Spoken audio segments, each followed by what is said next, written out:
এত বড় একটা প্যাকেট, না না, কেউ অতিরিক্ত চিন্তা করে ফেলবেন না, কেউ গিফট করেনি। আপনাদের ভাইয়া গিয়েছিল বান্দরবান, সেখান থেকে গিয়েছিল কক্সবাজার, তো আমাদের জন্য টুকিটাকি কিছু শপিং করে নিল এবং সেগুলোই আপনাদের সাথে শেয়ার করতে চলে এসেছি। আসসালামু আলাইকুম, আশা করি সবাই ভালো আছেন। তো প্রথমেই দেখলাম একটা চাদর নিয়ে এসছে, আমার বিছানার চাদর। 2 দিন আগেই আমার একটা চাদর ছিঁড়ে গেছে, চাদরটা দেখে আমি খুব খুশি হয়ে গেলাম, কারণ চাদরটা খুব সুন্দর ছিল। আসলে ভিডিওতে এত ভালো লাগতেছে না, কিন্তু সরাসরি দেখে আরো অনেক সুন্দর লাগতেছিল। তাও এরপরে দেখলাম আরেকটা প্যাকেট, এই প্যাকেটের মধ্যে আবার প্যাকেট। তো এই প্যাকেটের মধ্যে ছিল একটা গামছা, যেটা আমার মেয়ের জন্য নিয়ে এসছে এবং এনেই বলছে যে এটা মেয়েকে দিও, গামছাটা খুব ভালো। তো যাই হোক, তারপরে দেখলাম যে এরপরে আর একটা প্যাকেটের মধ্যে ছিল একটা ফতুয়া আর একটা লুঙ্গি। তো এই লুঙ্গিটা এনেছে আমার ছেলের জন্য, আর ফতুয়াটাও আমার ছেলের জন্যই এনেছে। ও আসলে নিজের জন্য কিছুই কেনাকাটা করেনি, সেটা দেখে খুব মন খারাপ হয়ে গিয়েছিল আমার এবং আমাদের বাচ্চাদের। এরপরে পালা আসলে সেই বড় প্যাকেটটা খোলার, এবং বড় প্যাকেটটা খোলার পরেও আবার একটা প্যাকেট পেয়ে গেলাম, যেটা ছিল একটা শুটকির প্যাকেট, আর ভিতরে ছিল আরো টুকিটাকি জিনিসপত্র।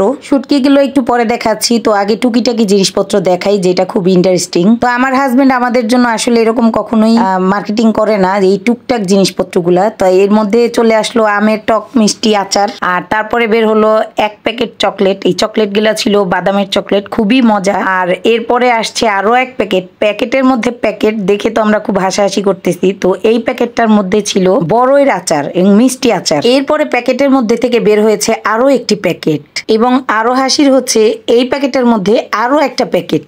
তো এর মধ্যে ছিল একটা মুক্তার ব্রেসলেট এবং একটা মুক্তার আংটি, আর তার সাথে ছিল একটা স্টোনের কানের দুল আর হচ্ছে স্টোনের একটা ব্রেসলেট। তো কানের দুল আর ব্রেসলেট এনেছে আমার মেয়ের জন্য, আর মুক্তার ব্রেসলেট আর মুক্তার আংটি এনেছে আমার জন্য। যেহেতু আমি ভিডিও করি আর বিভিন্ন রকমের আংটি আমার পড়তে খুব ভালো লাগে, সেই জন্য আমার জন্য আসলে আংটি নিয়ে এসছে। তো সবাই অনেক হাসাহাসি করে, এতগুলো আংটি পরি, আসলে ভিডিওর জন্য অনেক কিছুই করতে হয়। আমার হাজবেন্ড আসলে একা কখনোই মার্কেটে যায় না, আর গেলে আমাদেরকে নিয়েই যায়। তারপরে জিনিসগুলো আনছে, আমাদের খুবই ভালো লাগছে। আপনাদের কেমন লাগছে অবশ্যই জানাবেন। আর এরপরে শুরু হয়েছে শুটকির প্যাকেট কাটা। তো যেহেতু কক্সবাজার গিয়েছিল, তাই সেখান থেকে শুটকি আনবে না তা তো হয় না। তো এর আগেও শুটকি এনেছিল এবং আমি আমার মা, আমার শাশুড়ি সবাইকে দিয়ে তারপরে শুটকি খেয়েছিলাম। তো এইবার আমি বলেছি বেশি শুটকি এনো না, তারপরেও 3 রকমের শুটকি এনেছে। এইটা আসলে ছোট মাছের শুটকি, কি শুটকি আমি জানি না, এই মাছের নাম আমি জানি না। আর এটা হচ্ছে সুরি শুটকি। সুরি শুটকিটা আমার খুবই পছন্দ, তবে সবচেয়ে পছন্দ লইটকা শুটকি। লইটকা শুটকিও এনেছে যদিও, আর এই শুটকিগুলো অনেক টাটকা ছিল, অনেক তাজা ছিল, দেখতে একদম ফ্রেশ লাগছিল।